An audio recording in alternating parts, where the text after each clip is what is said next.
Well, Mike, if it isn't HIV, what is the thing that's killing the people? That is a very good question, and this is where really you have to break down the definition of AIDS into lots of different illnesses. The reality is that, in fact, none of these illnesses which are classified as AIDS are new, and they're all well known previously. Now, of course, the problem is that people say, oh, well, yes, but HIV makes people more susceptible to these illnesses. The question, though, you have to ask yourself, really, well, firstly, actually, I'd like to challenge the numbers. For example, let's look at, for example, claims of, say, 40 million infected in Africa and 20 million having died, because that's often the thing that people point to, you know, people dying and countries being almost laid waste, or certainly of key population groups in various countries in Africa. But there were a couple of presentations at the European Conference on AIDS for the European Parliament a couple of years ago, and what they fairly comprehensively showed was that there were no demographic time bombs in populations in Africa, and in fact they were growing at normal rates.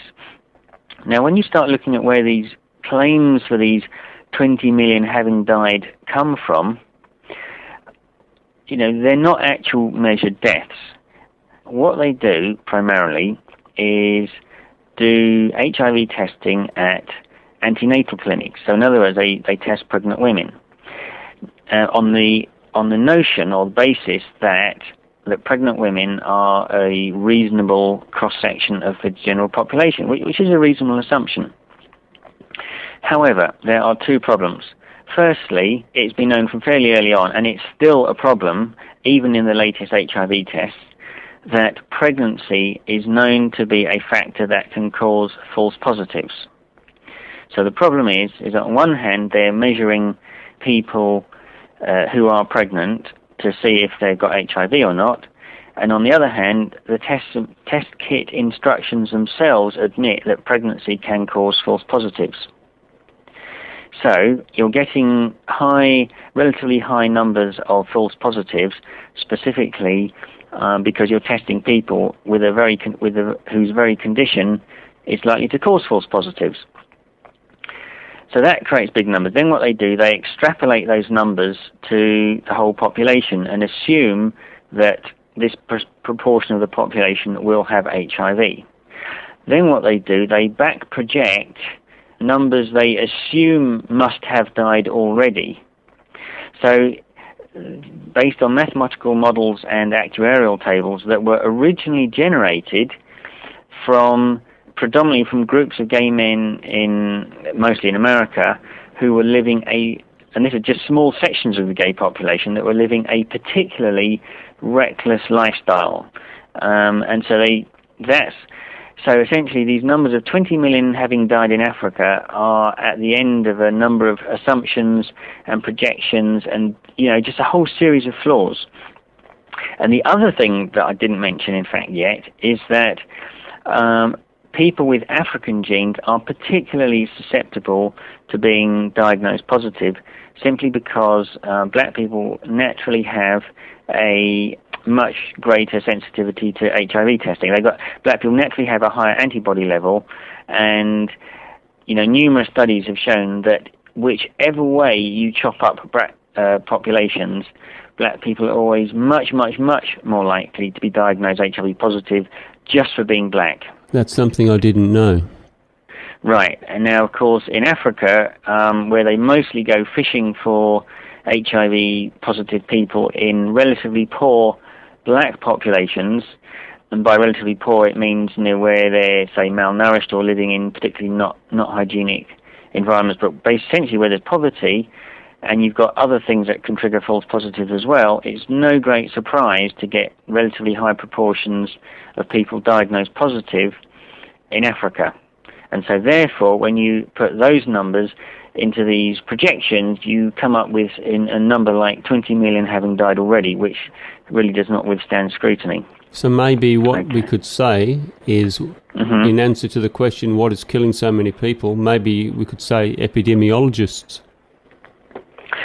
Yes, I think that's actually a good way of putting it. That's one of the problems, and in fact, the late mathematician whose name has literally just popped out of my head, but a very well-known mathematician, Serge Lang, that's his name, Serge Lang. He actually resigned from the American Mathematical Society because he was so angry and frustrated that people were completely ignoring his criticisms of the inappropriate use of statistical methods in age statistics.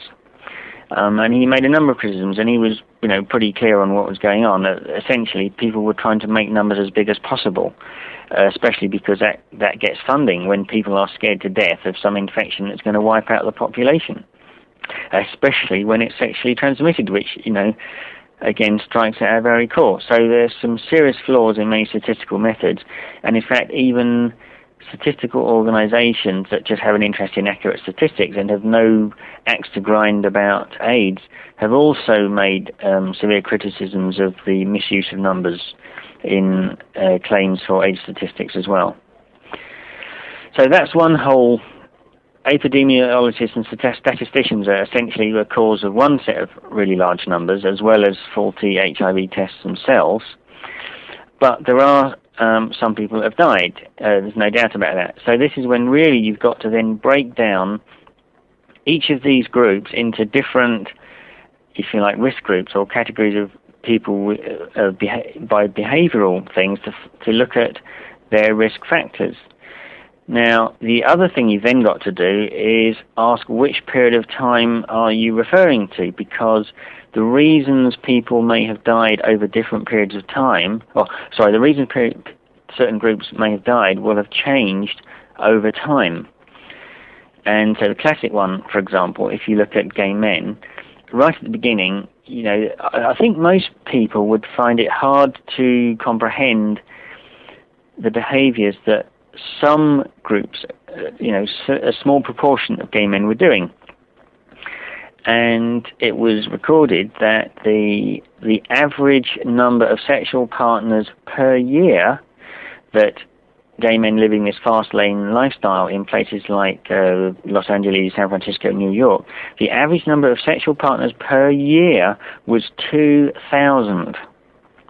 Now that's just an absolutely mind-boggling number for most people. They think, how on earth would that be possible when you think of dating and stuff? But if you consider there were, say, clubs where you might have a thing called the meat rack, yeah. I'll just leave it to your imagination as to what that might entail. Sounds like a lot of fun, actually, to me.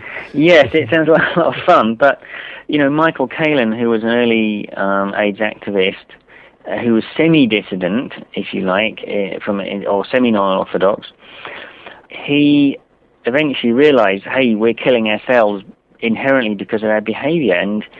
And his list of diseases he'd caught, and he said eventually he caught something each and every time he had sex with someone, because you've got a pool of people where he said himself, unwittingly and with the best of intentions for, sexual freedom, people had created a third world environment in a first world country. Yeah. And, one of the diseases he had, or I've forgotten the name of it, was basically a parasite that you normally only find in cattle. Now, just, the mind boggles, how the heck did that get into the population? So people were having huge numbers of sexually transmitted infections. They were taking lots of medications for those, plus they were taking lots of preventative medications, all of which kind of wear down the body a bit. Plus people were doing enormous amounts of poppers, which unfortunately are still widely used, although fortunately not for many people to anything like the same degree that they were. Amyl nitrate. Yeah, that's right. And they have some serious detrimental health effects, and they're really the only factor that's been highly correlated with Kaposi's sarcoma, despite attempts to claim that HHV8, one of the alleged herpes virus, correlates with it, but other studies have said, well, it just doesn't add up, and the only factor really that does correlate fairly reliably are poppers. Now, of course, the place where people were getting Kaposi's sarcoma was also highly often lungs and in the nose and things like that. So there were, plus also poppers can react with some antibiotics. I think amoxicillin, which is quite a common one as well. So when it's in your body and you're taking, say, amoxicillin perhaps as a preventative, speculative preventative, because you're going to the sauna so much, or this is what people were doing, then they'll actually create cancer-causing chemicals in your body, just the interaction of poppers and antibiotics.